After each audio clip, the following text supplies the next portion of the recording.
Hello and welcome to the Nerd to Know Media podcast, airing on 92.5 FM, or indeed if you're checking us live on YouTube. My name is Kieran Callicone, and everyone introduce yourselves. Hey, it's Bryn.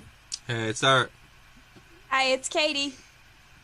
Lisa and Kev cannot join us tonight, unfortunately, though they will be missed, and you can also check both of them out on Straight Out of Kanto's newest episode, so quick plug of the air. Now, before we get into all the Simpsons wonderfulness, does anyone have anything they want to talk about in the news or in general?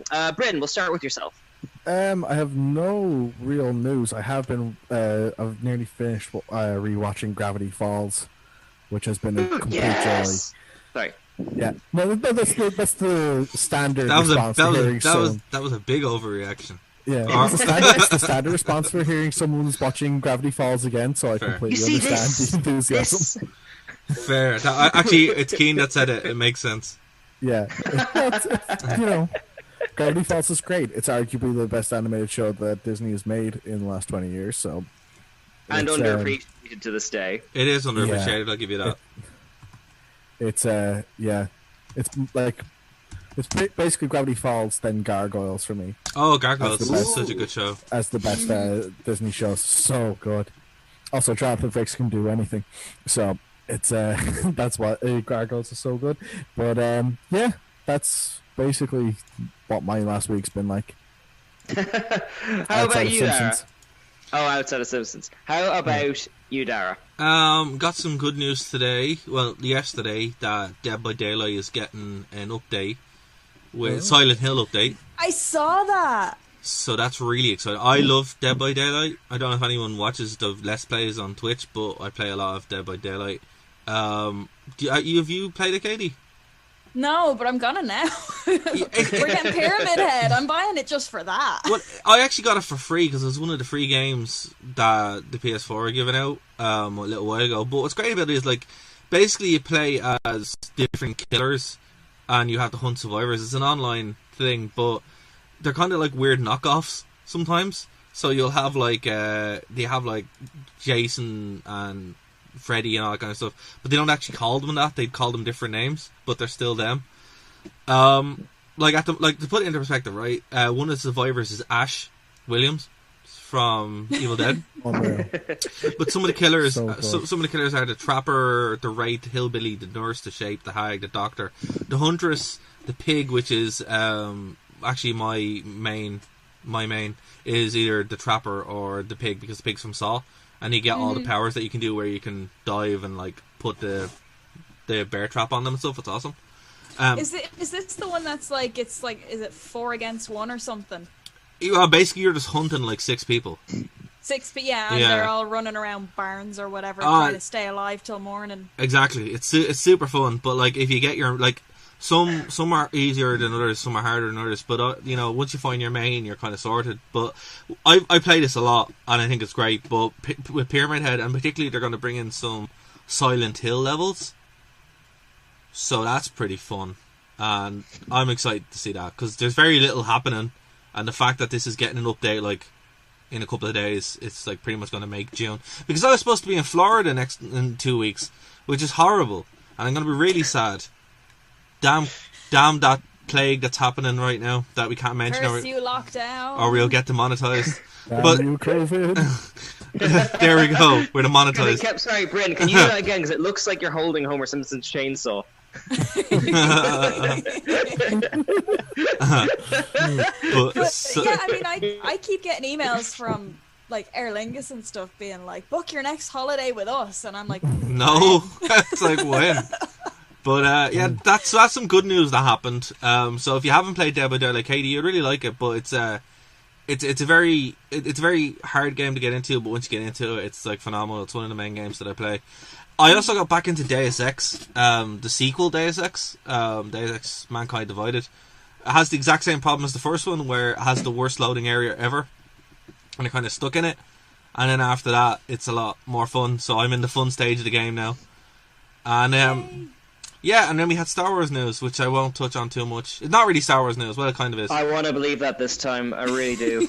Okay, well, there's good Star Wars news and bad Star Wars news. Actually, good Star Wars news, medium level Star Wars news, and bad Star Wars news. That's kind of related. So I'll start with the medium. The medium one looks like that Boba Fett's going to be a woman in the new Mandalorian show. Apparently, it's got to do with Sabine. If anyone watched, yeah. No, I'm a huge fan of like Rebels, but like, isn't Boba Fett like a person and not like a title? So this is coming from a source who's been quite accurate in the past. It looks like there's a civil war going on at the moment in Disney, and the working title of this, now this could be BS, but it also could be true given how bad Disney Star Wars has been. Basically, season 3 is going to start with a flashback of Boba Fett being fished out of the Sarlacc pit, and then his armor being picked up by Sabine, and then she ends up being Boba Fett. So that's medium level. It's interesting, and then to set up a so what are we to assume that the Sarlacc did this or something, or? Apparently the Jawas are the one who's take all the armor. A wizard did it, exactly. But what's interesting about it is... Okay. But something that does lend credibility to this is, if that is the case, this would set up a animated sequel show following Sabine. So... Oh, well, I'm game for that. Yeah, so that's why I said it's medium level. The good Star Wars news is I found that there's a fan film based on the Legacy of the Force books, and it's all about Jason and Jaina Solo. That whole arc at the end of it. Interesting. It's fantastic. The 20 minutes. I'll post it on the Facebook page. Download it before it gets removed for copyright, but it will go up on our Facebook page. It's actually really good, and it's really sad as well, because if money had been put behind this, we could have got a good Star Wars movie. But well. And the bad Star Wars... Sorry, go on. You go first. You're on your roll. Go on. No, I was going to say, like, the bad Star Wars news is only, like, tangentially related, because it's not really Star Wars news. It's more like some leaked plans with the MCU. So apparently, they want your man who played Gideon in The Mandalorian to be Professor X in the reboot remake. And it's like, okay, that's going to cause a lot of trouble, but we'll see what happens. We're doing another reboot? What? They're looking. So the reports is that Disney are going to bring the X-Men in to the next phase of the MCU, right? And they're going to obviously reboot it inside it. So they're not going to have the same actors playing the X-Men, but they're talking about bringing in Gideon, the man who plays Gideon in The Mandalorian, to play Professor X. Oh, okay. I could see that working. If it means we don't have Sophie Turner as Jean Grey anymore, I'm on board. She wants to come. Leave her alone. She wants to come back as Jean Grey. That's the funny part. No. But no, because like it's not her fault though. Like she literally wrote a thing apologizing for her role in like the X-Men Apocalypse, and like she's like a young actor. She can't help like how she's directed in a cast of like 30. Like I think she's good. Okay, for the first time ever, I'm actually watching Game of Thrones, right? Ooh. And like, keep in mind, I read the books and I was in Game of Thrones, so I kind of ruined it for myself by being in it. Were you at the Red Wedding? I was, yeah. I was at the Red Wedding, and I was actually there. I was afraid, and that's when it ruined it for me, because I'm like, okay, literally 12 hours of sitting there. No, 18 hours of shooting the same scene. I kind of got it out of my system, and then I was just like, I just don't want to watch the show. And then I was brought back for season 5 a lot, but yeah, so I just never watched the series until the end. So I'm watching it again, and I'm like, yeah, Sophie Turner is not really a good actress, but she is hot, so that's fine. Well, the problem with that is she was cast as the one character that everybody hates. Because when I read the book, she was the one who I skipped all the time because she's so boring. Yeah. So boring. Like, and I'm just like, but the show's actually really good. Like, I now I get why people are so upset with the end of it, because I had no real attachment to it other than reading the books. I'm like, yeah, but from what I've seen, they're not following the books at all anymore. But when I watched it, I'm like, actually, yeah, the first season is probably one of the best bits of television in the past 30 years. Yeah, and the first season is great. And the second season's really good. I'm halfway through it, and I'm like, this is fantastic. I'm like, now this makes sense. This explains why people are so upset. Yeah. That quality maintains up until they finish the books. Yeah. Yeah, in the season 4, Once they go off the books, the quality does drop down pretty quickly.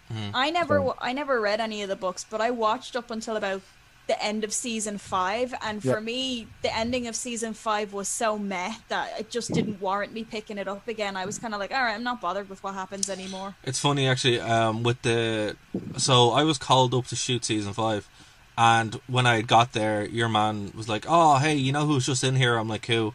Jon Snow. And this is when Jon Snow had been killed, and I was just like, you know nothing about keeping quiet about things. Like, seriously. So, like they make you can sign. I just ask? Yeah. If we go back to the wedding episode and we look around and we see you, like, I'm assuming you had a bow and arrow shooting all of your enemies. No. But you have this face like, oh no, this is ruining it for me, while everyone else is like dying around you. No, okay. When I say I was there for the ceremony because I was there for a day, and I wasn't in the actual stabby murder part.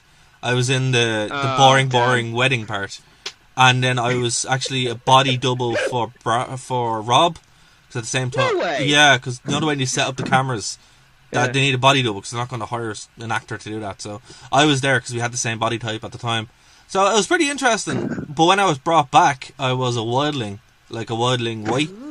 So I had all the scars and stuff like that. So.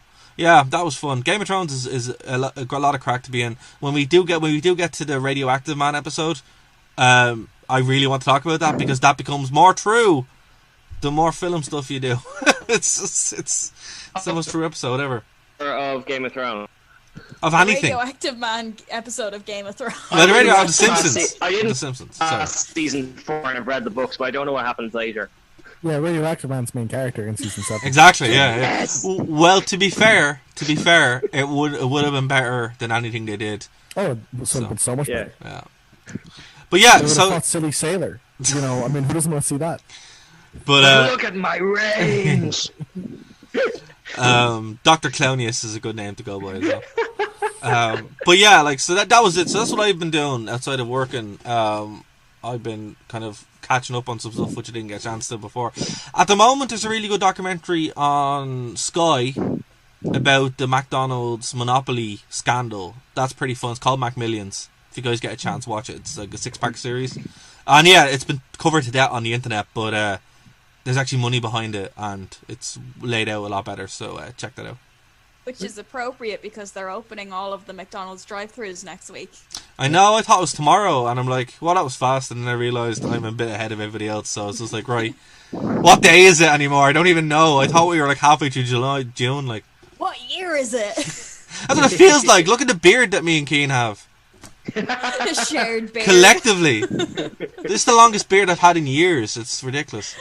I can't quite see with the light. Could you do you have a ruler or something? Or hold on, I'll pull up the screen so you can see. Shine There we go. oh wow! There we go. That's immense. It's now connecting with my hair. It's just like one. You're Mass. match fit to play a wildling again. I tell you, that's it. So you know, it's a shame. It's a shame all the spin-offs were cancelled. Katie, how are you? I'm still kicking about. Nothing really to report for me because we've just been renovating, and in between working on the show and renovating, I've been squeezing in a couple of episodes of The Simpsons, and that's pretty much all of my. Well, I suppose I've been doing some logos, but that's pretty much all of my news right now. So I'm incredibly dull at the moment. Incredibly dull. Haven't you like picked up an entire new skill? Yeah, well, I suppose like I've been I've been teaching myself graphic art, just because I don't know, I don't really feel like painting and doing balloons and all that kind of stuff, but I still want to be creative. And then I had a bunch of commissions come in, and I was like, you know what, this is the perfect time while people are waiting for logos to teach myself an entirely new skill. Well, there's one thing that, and we won't give too much away, Katie, but you've actually been hard at work designing a logo for, like, a mascot for the channel. Oh yes. So that's going to be fun. Bryn only found this out 10 minutes ago. Did ya? because he's not on Facebook.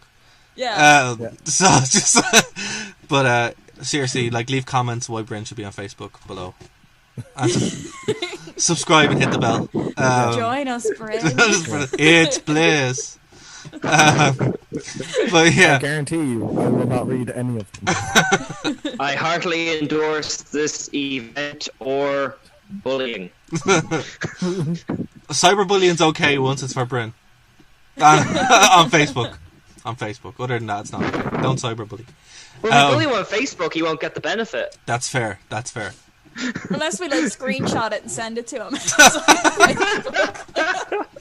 I know. But no. Are you okay?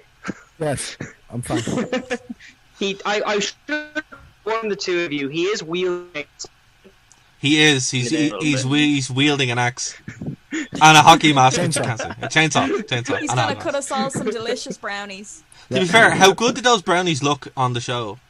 Oh, They were like the nicest I brownies. consider Homer made them like. Yeah, and I think this is the first and only time he's actually been shown having some kind of cookery skill, where he can actually like do that, because I don't think he's ever been able to cook since or before that. There's the infamous Thanksgiving dinner where he got bits of turkey everywhere. But there's also and there was McGaggy's birthday, and there's the cereal, and the waffle, the caramel waffle. The caramel waffle, I forgot about that. Yeah, but I was more thinking of the cereal when it went on fire. Oh yeah. It's just like. Do you think he used the chainsaw to make the brownies? No. No. He had a knife in the shot when he was cutting them up. So True. Okay. Like he had just procured the chainsaw hockey mask, which is why he's so excited to show Bart. Yeah. But yeah, so it is time to kind of jump to our main topic of the evening, guys. If you're in the chat, do let us know what you think. It will pop up on the screen. You'll be able to read it. Don't forget to subscribe and hit the bell. Smash that like button. Yeah, I hate myself. Yeah. Smash it. Alright, so season 5. Yeah, Yes. So I watched this like a week and a half ago, like pretty much after Katie broke the rules and went on. I'm like, I'm gonna break the rules too. I just watched I've it. been breaking the rules since it's episode 1. If that's the case. So I'm like, oh yeah, this is actually good. But the downside of that is when I go back to watch it, I'm like, oh crap, it's not like fresh in my head. It's just like, but it was worth it because this is really good. Can I just say, season's one of the best. Yeah, it is. Like this is my favorite so far. Favorite season. Yeah, easily. Yeah, mine too. It has like my least favorite episode of the whole run in it, but it's still great. Oh. Well, it depends on which episode now. Okay, let's just guess which one I don't like. I'm scrolling through them now. Last Temptation of Homer, maybe? Oh, Secrets of a Successful Marriage? Oh, no. Oh, it better not be the B-sharps. No, it's Lady Bouvier's Lover. I don't like that one. Yeah. Oh, come on, that one's cute. It has one joke that I really like. Mrs. Bouvier, bum bum bum bum bum. The Graduate. Yeah, it's great. Not when he's like going down the motorway, having not had a heart attack, going, I'm in love. It was the lowest rated episode out of the season. Yeah. Really? Yeah. 7.6, and pretty much everything else is above 8. Yeah. And it makes sense. It makes sense. I would say, yeah. It makes sense. You go first, Sarah. Sorry. It makes sense because it is one of those. It is like a very, very weak episode. Like because all these ones are just solid 10s. Like, you know, even though they're not rated that way. In what's the word I'm looking for? Help. In its legacy, there we go. Yeah. In its legacy, they're all like so much better.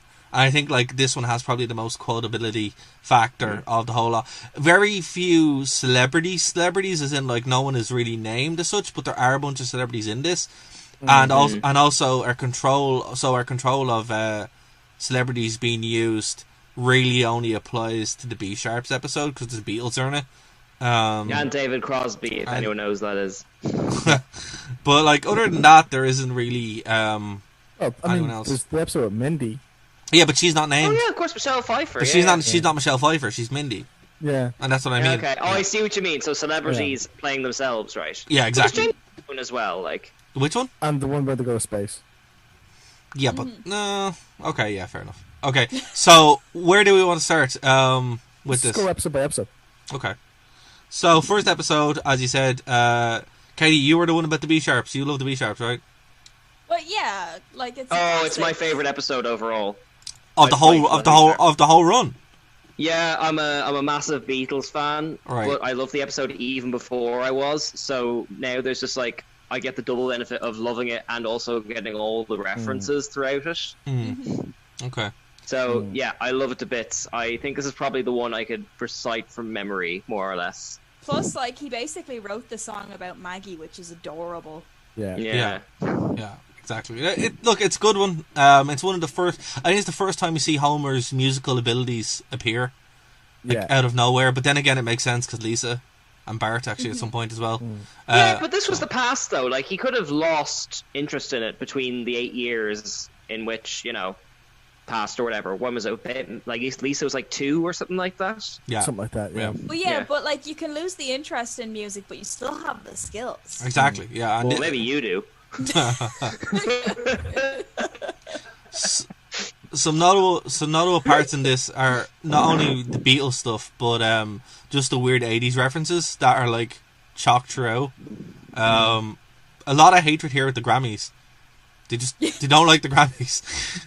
They still don't. They still don't. Yeah. This was 1993, so a lot of this stuff probably would have hit a lot better because it was more topical compared to now when we're 20, 30 years away from it.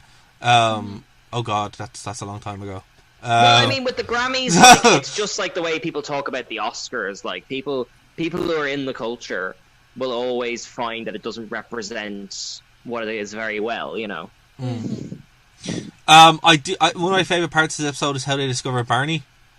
It's still brilliant. Found me on the bathroom floor. And he's just there singing, and it's like, this is fantastic. Yeah, so that's my highlight of the whole. Oh, and also, this giant woman will kill us all. So, one of my favorite bits is the chanting, where it's going, "Wiggum forever, Barney never." Then he sings, and it goes, "Barney forever, Wiggum never." Yeah, I think in our house, the bits we always quote are like the auditions, like especially Groundskeeper Willie singing "Doon Toon." The bit on the bathroom floor. Dad loves pointing out that, like, when they sing by the Statue of Liberty, they accidentally still have Chief Wiggum's voice in it. Like, this is the episode we probably quoted the most to each other over the years, like, and the brownie bit obviously as well. Like, oh, and number 8. You got to say number 8. It's a shame Lisa's here to represent number 8. Number 8. Actually, no, we should do. We should get Lisa to record number 8 and just get her to play that from time to time. That'd be fun. This is like, I just realized I inadvertently quote this one as well, because like, I would hang out with a lot of balloon artists, and when you're jamming, people will go, "Oh yeah, I'll make you something," and they always say, "What do you want?" And I'll say, "I want a single plum floating in perfume served in a man's hat." Like, you gotta give Yoko Ono props for actually having one of those in an installation years later. See, that's the thing, yeah. It's like, this is a case of Simpsons predicting it, or else Simpsons has been so on point that it's so accurate, and it's like, it makes sense. I think she was actually doing like an homage when she I think did so. That just to, because like it's a beautiful reference to just. Yeah, I don't think you could, and like, not to get too far away, but I don't think you could be Yoko Ono, considering what everyone thinks about her in relation to the Beatles, and not have a sense of humor about it. Oh, totally. I will. This is her first real appearance in popular media. The next one that comes to mind was South Park, where she's leading the flute festival. Oh yeah. So the two of them, even because I'm not a Beatles fan, and I never was. But like, before I got the references, I was like, "Oh, okay, there she is." And then later on, I was like, "Oh, there she is," and now it makes sense. She was in Isle of Dogs, like in real life, like they really actually used her for it, to be like this scientist. Who, like, I don't want to give away the plot, but she has a decent part in it. Like, oh well, I know her son tried to make music, and that didn't happen. So I guess it is what it is. He wasn't in The Simpsons yet, though, to my knowledge. Maybe buried in Series 29 or something. One thing that you were saying, Katie, about this being referenced, so I've been in bands like most of my life as this, but I remember I was helping out one of my friend's band, and he's like, "Look, we need a name," and then we quote with the whole, it's funny the first time you hear it, but it gets less funny every time you hear it. And like, I'm like, wow, it actually works. It's a good way to get a band name. Needs to sound, so.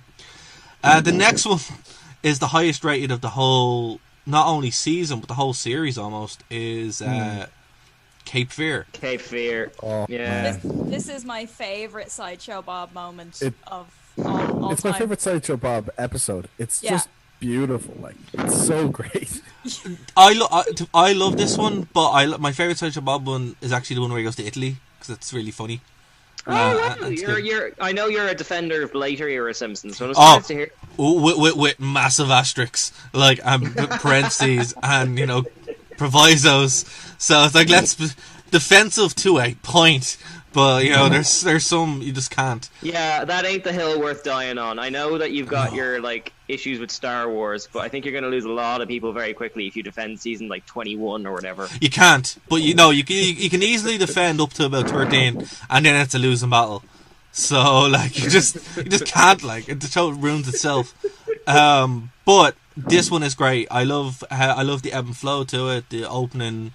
The whole Perot thing, no one who speaks German can mean evil Mr. man. Thompson, which is the guy being very persuasive and all, and he just throws a brick. Come on, leave town. I'll be your friend. Oh, you're mean. That was one actually that we used to say a lot growing up as well. Like a lot. It was like, come on, I'll be your friend. No, you're mean. Oh man, so good. Because I think this season 5 was played a lot on RTE for years. Yeah, definitely. So this one was just played constantly. So yeah, a lot of memories come from this one. Also the ending where he tricks Elijah Bob to singing the whole score of the PMF Pinafore. HMS Pinafore, yeah. Yes, and my dad's played on that one a few times. So good. How can we not mention either Mr. Thompson or the Rakes, though? The Rakes. The Rakes, yes. And this would be an ongoing thing where he would always have problems with Rakes from now on. This is the first time this was established. Yeah. And also the Mr. Thompson thing, which is still excellent. I love the way he's talking to you. I love the way they do a whole new intro for the show where it's the Thompsons, not the Simpsons. Yeah. So good. Oh, it's awesome. And there's so many little gags that get lost because it's such a good episode. Like when Lisa gets her letter from General Crumb. Oh, General Crumb. All hail Crumb and his glorious new regime. Sincerely, little girl. Little girl. Or they move into the houseboat and then Marge is like, where's the dog? And Homer goes, I tied him out back. He's in the lake. Or Sideshow Bob getting walked over by the elephants. Also, hold on. Big joke that is probably lost on the massive percentage of people. That's a reference to Hannibal. Mm-hmm. Hannibal was the Carthaginian general, African Carthaginian general, who beat Rome with elephants across the Alps. He went over the Alps, which again took a classics degree to understand. I'm like, that makes sense. Don't they say it's written on the side of the elephants? Yeah. They do. In honor of Hannibal. They do, but you're like, who is Hannibble? No, it's a really obscure Simpsons reference. I mean, like you said, it's all written by these really elite college graduates. And this put in on and this is when you see it when they start throwing in little tiny obscure things that you have to do a certain level of unpacking to get. But that was one that I'm like, oh yeah, this is fun. This is the one with the elephants. They also Simpsons love elements. The other one with the elephant, or the other one with the elephant, because there are many. There are many elephants in the Simpsons. We've animated an elephant, and by God, we're going to use it as much as possible. Exactly. I'm not going to say my favorite one because there's so many of them, but one that I really enjoy is Homer Goes to College. Oh. Yeah. Yes. Nerd.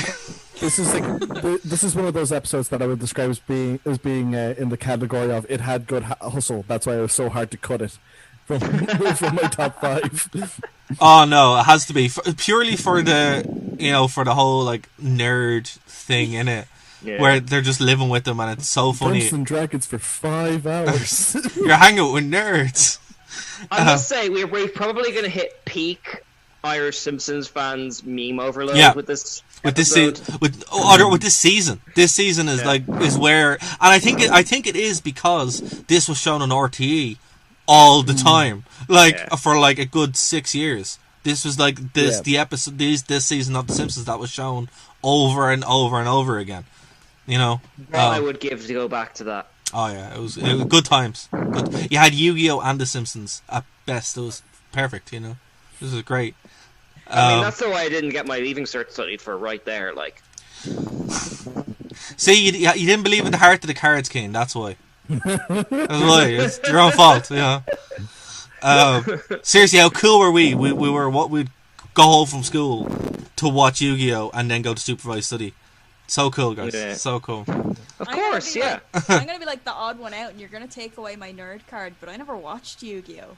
Oh, you should. You're better off for it. Like, no, we're gonna call time on the stream there. Thank you so much for joining us. No, I mean, I really tried. Like, I tried to get into Yu-Gi-Oh because everybody else was into it, and I couldn't. Just watch the abridged series. Yeah, just what? Yeah. I've seen the abridged series. Yeah. Then you'll never be able to watch the show. It's just numbers, though. Bigger number kills smaller number. Basically, yeah. No, it wasn't even because the rules are nothing like it when you're actually playing the game. Like what they do in the show makes no sense. Like it's just nonsense. And the show is filled with so many illegal moves. Yeah, it's not even funny. Yeah, like you just but can't. They sell them with confidence. All I know is Blue Eyes White Dragon and Dark Magician. Yeah. I have to say one of the best moments of my life recently was when I met your man who voices Kaiba, and I got him to sign a Blue Eyes White. Yeah, I got him to sign a Blue Eyes White Dragon, and I was just like, this is amazing. So there you go. That was a highlight. To say screw the rules. I have money. I did. It was great. Actually, I have the guy who did. I'll pop it in the radio show. I have a clip from Little Karibo giving me a shout out, and he does Brooklyn Rage. Yeah, I'll pop it in the clip so the people can listen. Yeah, why haven't you put that on the start of every single Nerd to Know episode? I keep forgetting to do it, but now I will. Now it will go in the thing. Yeah, so there we go, guys. I'll put that in the game corner like every 5 minutes if you send it to me. Okay, fine, deal. It will be done. Right, so I would say Homer Goes to College. Actually, these three alone, these how good they are. These three alone, I would hand those to people who've never seen The Simpsons and go watch this. Here you go. Oh yeah, totally. Yeah. And like you'll have a fan straight away. Like. Yeah. It's I love how Homer somehow melts a nuclear tank van without any nuclear things in it, and then he goes like, all right, you can have a lovely washer and dryer next to Smithers here, or you can trade it off what's in this box. The box. Of course. Bit my bottom, made my bottom big. Or you've got the iconic moment of the guy dropping his notes and Homer laughing for like 45 seconds straight. He dropped his notes, what a jerk. Amazing. Again, this does a pretty good job of summing up the college experience more than like any other like movie did, because it's like it is very similar to it. It was great. But it does more than that. Homer thinks college, because I'm assuming he never went, is like National Lampoon.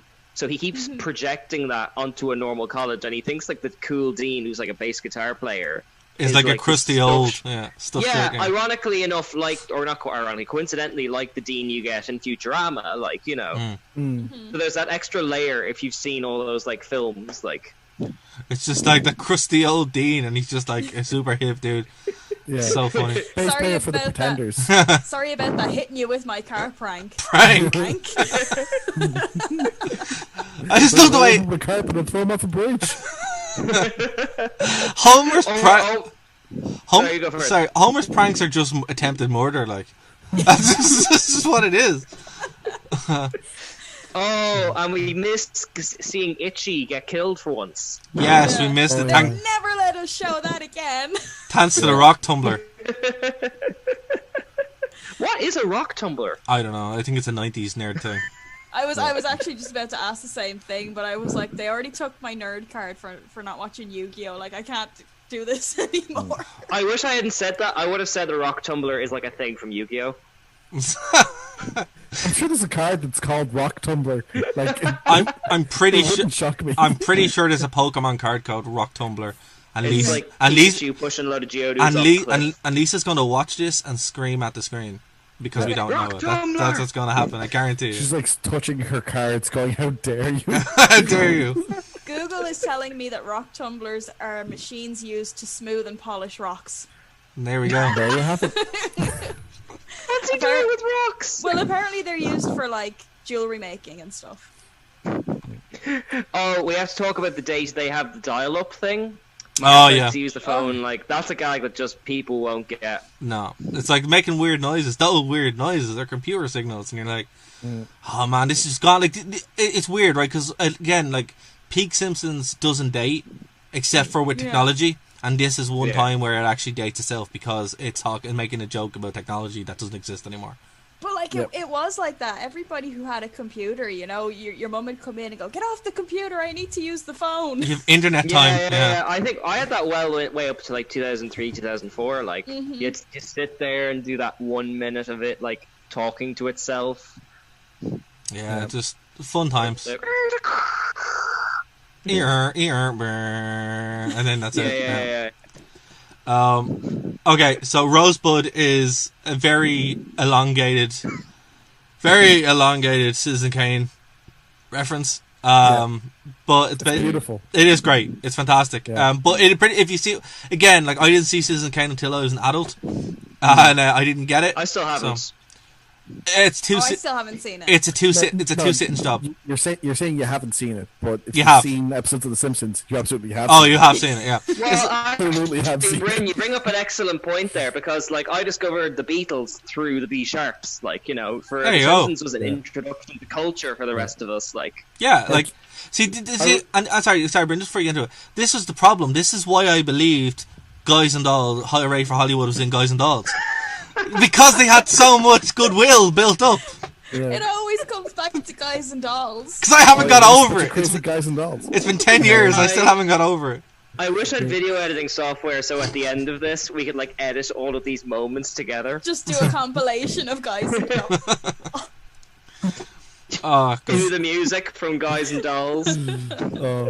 But like I was going to say, it's like especially with Citizen Kane. I remember when I first watched it. I was just like, I've never seen this from The Simpsons, and I said that roughly every 5 minutes for 2 hours. Yeah. So, yeah, like at least from that experience of going, geez, I really did watch this whole film just with Simpsons references. So, like my whole experience of Citizen Kane is, you know, that episode of Family Guy where like it starts, you know, Citizen Kane, and then it just cuts to Peter going, "It was his sled. It was his sled. There, I saved you 2 sexless hours." Yeah, those 2 boobless hours. Yeah.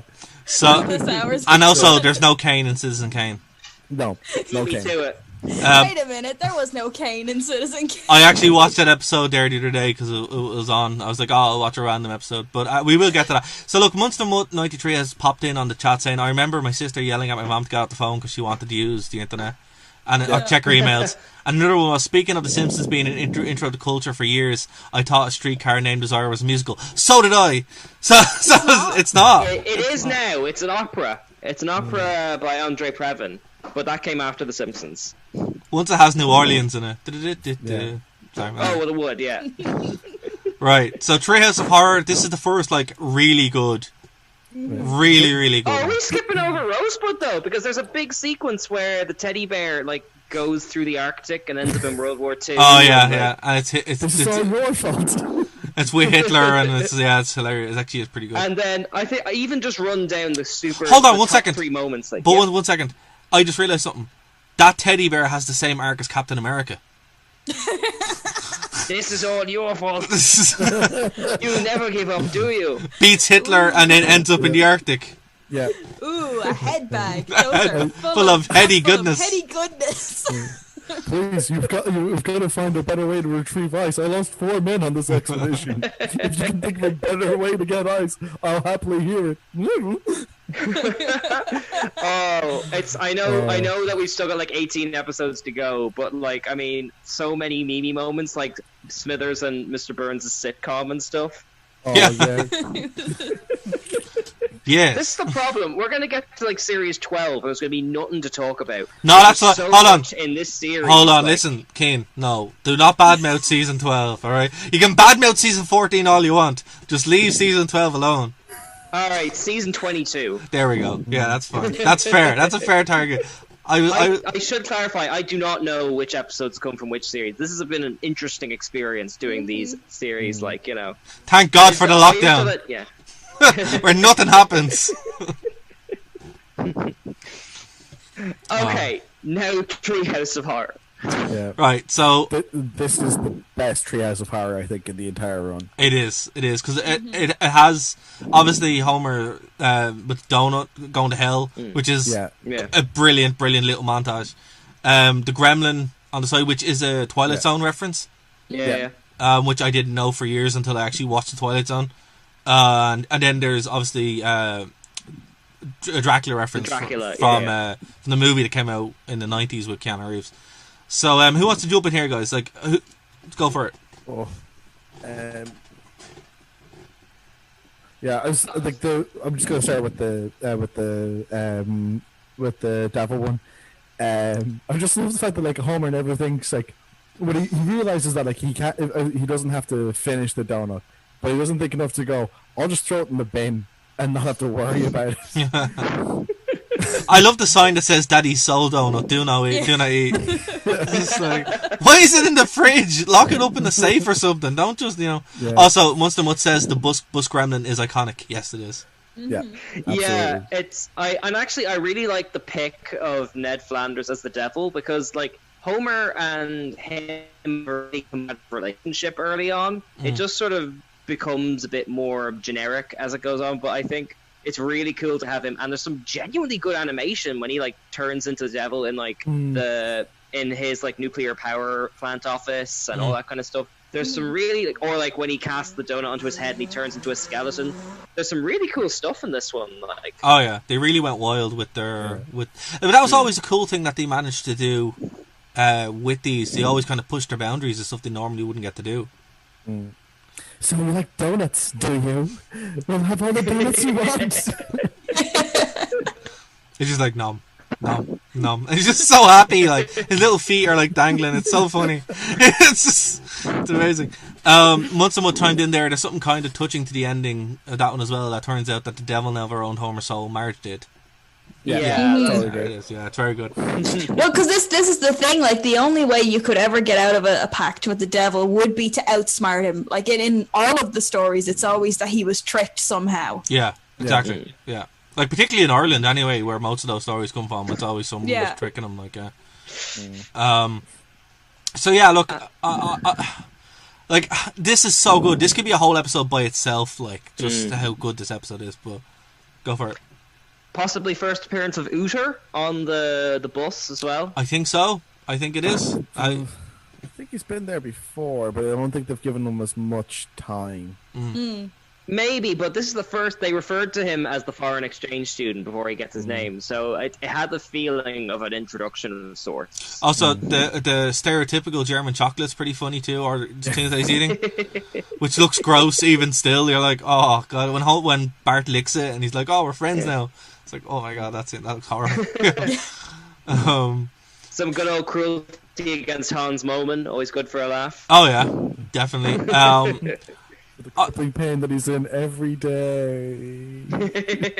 What I will say is, though, at the end of this, where they do the vampire stuff, and there's references to the Lost Boys, references to Salem's Lot. Actually, there's lots of references to Salem's Lot in this as well. Even references to Gary Oldman's Dracula. No, but see, it mainly is that, but they sprinkle it in with like other vampire ones. Particularly Bart when he's up at the window and he's talking about you get a free small soda at the movies. Like, that's at Salem's Lot, and I didn't realise until I watched Salem's Lot, you know, that's what they're referencing. But I think the ending of this is the weakest.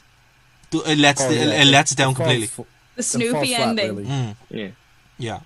I like it for its randomness. I prefer it to when they're singing the song in the one of the next season when they're inside out. I love that too. Yeah, that's great. Oh, okay. But yeah, I mean, I think there's always a problem with ending these like Halloween specials. Like, I think it's because they go so big, and you've only got like 5 minutes to tell the story anyway. That it kind of eventually it'll hit off against a wall. I don't think it's an issue for either of the other two stories in this, though. The Donut and the Devil one and the Gremlins one. Those are pretty creepy. And it's creepy seeing Flanders' head at the end of that. Like, yeah. Oh, definitely, yeah. I think they do push the boundaries of how scary they can get every time. Like, yeah. But, like, still in a way that serves the story, you know? Yeah. The next one, Marge on the Lamb, has some good moments. They bring back, like, they introduce a new character with Ruth, with powers. She comes back. She was in the last series with her daughter being the main. Oh, character. was that that was the introduction? Yeah. My apologies. Yeah, they kind of expand on her though as a character. Right. Yeah. It also features one of my favorite bits, and it was like a bit that a friend of mine constantly quotes, where a guy tries to hit on Marge, And Yes. she's like, do you feel like you're going to get lucky tonight? She's like, I am lucky. I have a loving husband and wonderful kids. He's like, look, lady, I always get what I want. And she's like, I said no. Oh, did you? Sorry. Please excuse us. Ouch, yeah. Because that literally never happens in real life. It's also kind of parodying that's kind of story beat in Thelma and Louise, isn't it? Like, Yeah. I think my favorite moment in that episode is, you know, where she's like, I can lose the cops, and they're like, no, you can't. She turns off the lights, and he just goes, oh my god, it's a ghost car. Yeah. Hold me. But not Homer is getting his arm stuck in the vending machines. He's just holding on to it the entire time. Yeah. To this, Your point being. once someone chimed in there, to this day, Rue Powers is one of my favourite Simpsons characters. There actually weren't a lot of likeable masculine and female characters on TV in the early 90s. I've heard that said before, that there's not a lot of female characters in The Simpsons that aren't like children or wives, like, so it is a shame she doesn't get more to do. Like, she doesn't pop up in a voiceless cameo at Homer's AA meeting, though. She also comes back many seasons later as a bodybuilder. Yeah. Mm-hmm. Oh, that's right. Yeah, I forgot about that. Yeah, so she is still there. We have to draw attention to the fact as well, you know, the note that Homer gives Marge. And it's like, the fireman wrote me a note, and it's like, Mrs. Simpson, while we were rescuing your husband, the lumber yard burned down. And he just goes, oh, lumber has thousands of uses.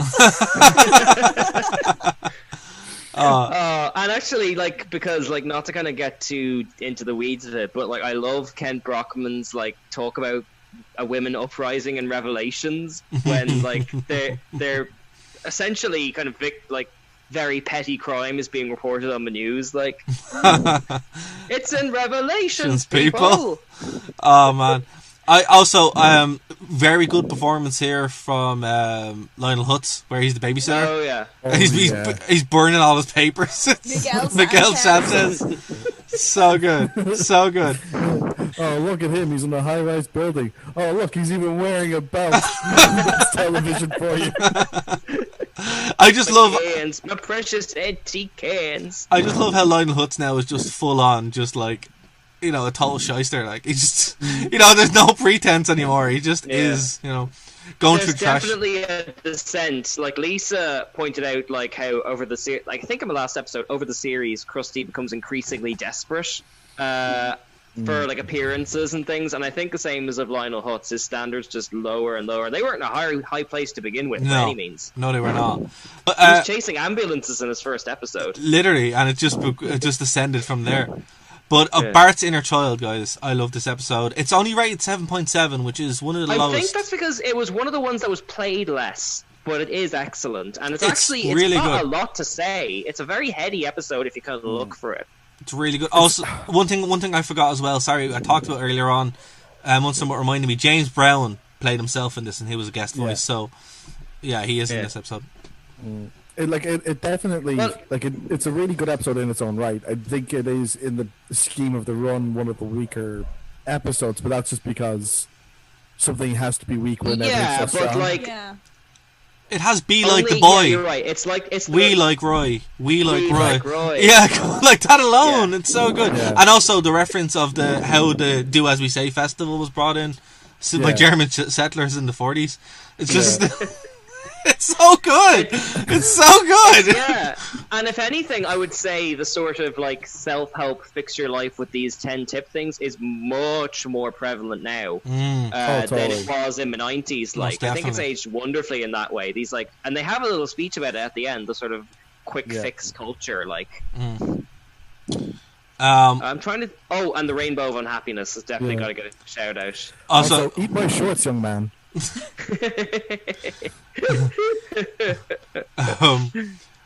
Yeah, no, it's very good. It's a very also where Bart tries to be like Lisa, and he gets all the answers wrong, and then Nelson starts beating him up. This is for wasting the teacher's valuable time. Oh no, I think that's the hockey one.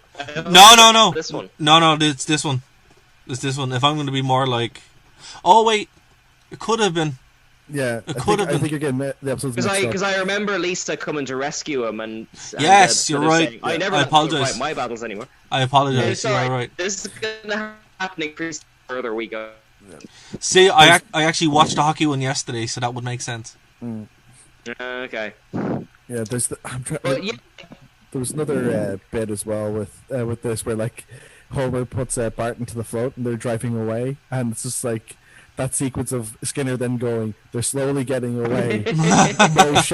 Mo shouting, they're going to the old man. No, we're not. And then, Let's go get some cider. And then they go the exact opposite direction to go to the old mill. yeah, it's a Frankenstein reference. Like, it took me years to figure that out. Like, I love that sequence. It's so good. Boy Scouts in the Hood has one of my favourite sequences as well. It has a couple things. So it has the Deliverance sequence. It has Friday the 13th sequence. Mm-hmm. And it also has a massive musical, which Springfield, it's a hell of a town, which is something also... I'm going to have to break your heart here. There's not really a musical called Springfield. I know. I'm really upset by that. I'm not going to lie. I got over that sooner than I got over the Guys and Dolls one. So, still not over it. One thing actually, right? I didn't realize Ernest Borgnine was a person until very recently, like early 20s. Yeah, he's if you're a SpongeBob fan, he's a mermaid man. He is, but here's the thing. Here's the thing, right? My parents were watching a bio of Ernest Borgnine like 2 or 3 weeks ago while I was watching this season. I'm like, oh my god, this guy actually did loads of things other than being in The Simpsons. And there you go. Save the kids from that bear. Exactly. Well, we don't know if they actually survived or not because you don't see them again. True. Or one of the best Homer sequences where he's looking for the peanut and he finds the $20 under the couch and he's Explain like, how. oh man, I wanted a peanut. And he goes, $20 can buy lots of peanuts. And he's like, Explain how. Money can be exchanged for goods and services. Which just shows you that Homer's internal monologue is actually way smarter than what comes out of his mouth. It's like, what happens? Like, it's like there's a disconnect between his brain and the rest of him. Yeah. Can I float a mad idea? We are an hour in at episode 8. Does this have to be a 2-part episode? I would say this warrants a 2-part episode. What do we think? I think so. I think go to 11 and then we will call time on it. Because there is so many, and I don't want to rush past some of the best episodes. Then later on we'll mix like seasons 14 to 21 into one episode, like to make up time. We're only going as far as 12, right? We are going. Well, I think there's 22 episodes, so I'd say 11 No, I mean or 12. season 12. That's Oh, I see what you mean. Okay, yeah. Okay. Okay. Well, look, I think that's a good idea. We'll table it. We'll let some people comment below, and they can tell us their favorite parts in the season, and then we'll pick up from Bart, Homer and Apu, or Bart Gets Famous. But okay, so last Temptation of Homer. I would say it's a good episode. One that I'm not particularly fond of, but it has a lot of merit. What do you guys think? Yeah, I agree with that. It suffers from being the third, I think, of these types of stories. Well, I think it's actually... I love the character of Mindy in general. Me She's too. the kind of character they wouldn't write for a celebrity anymore. I love it. She's just sort of essentially a female Homer. Literally. Who is like designed to sort of appeal to him in all the worst ways possible. Like... This hallucination is amazing. The cutaway, we're all happy Jeeves. Yeah, it's brilliant. I love the fact that there's been episodes where Homer was tempted by people before, or that someone was into him. But I love the fact that in this one they're both into each other. But they both actually communicate that okay, this isn't this is how we're feeling, but that's not okay. Yeah. No, it's true. I love that because they're like Homer and Mindy are so in sync that they're kind of like, okay, we both know that this is a bad thing that's happening. And it's funny because this is the first time where of all the ones that do this is the only one that feels real. As far as if Homer was going to leave Marge, it would be for Mindy because she's actually a better fit, and it's also real as well because even the fortune cookies are against him. Oh yeah, and you have to follow the fortune cookies. Marge did bring him a turkey, so... She did. Actually, here's the thing, right? Conspiracy theory time. Let's put our tinfoil hats on. I'm actually going to get one for From the Dark. I'm going to make one for Friday. But the theory is that that's not Marge at all. That actually is Mindy, but it's Homer's projection of Marge to deal with his guilt of cheating on her. Oh. And if you look at it, there's a lot of weight to that, so But we'll go with the canon ending, of course. That is what it is. The only problem with that is that why would he then tell this story in like the romance love episode, like next series, the clip show? Yeah, well, there you go. That's it. You know. Okay, we're gonna have time for one more, and then we'll have to cut it. So, Springfield, or How I Loved to Learn to Stop Worrying and Love Legalized Gambling, which is a Stanley Kubrick reference. Yeah. I feel like have you got like a chalkboard for these? Like, I'm keeping track of them. Don't worry. I love this one. I think it's great. This one where we get Florida, and I'm not a state. I'm a monster, and gambler. So it's so good. It's also the boogeyman scene as well. No, hold on. What I love about the boogeyman is when Marge opens the door, there's already a bookshot after happening, so he's already fired that gun at least once, and it's like, what did he fire that? It's brilliant. It's brilliant. I love that. You made Lisa cry, and then I cried, and then Maggie laughed. She's such a little trooper. Oh, it's so good. I told me to alarm you, but there may be a boogeyman or boogeymen in the house. So good. So good. I did say this would descend into the memes. Oh, yeah.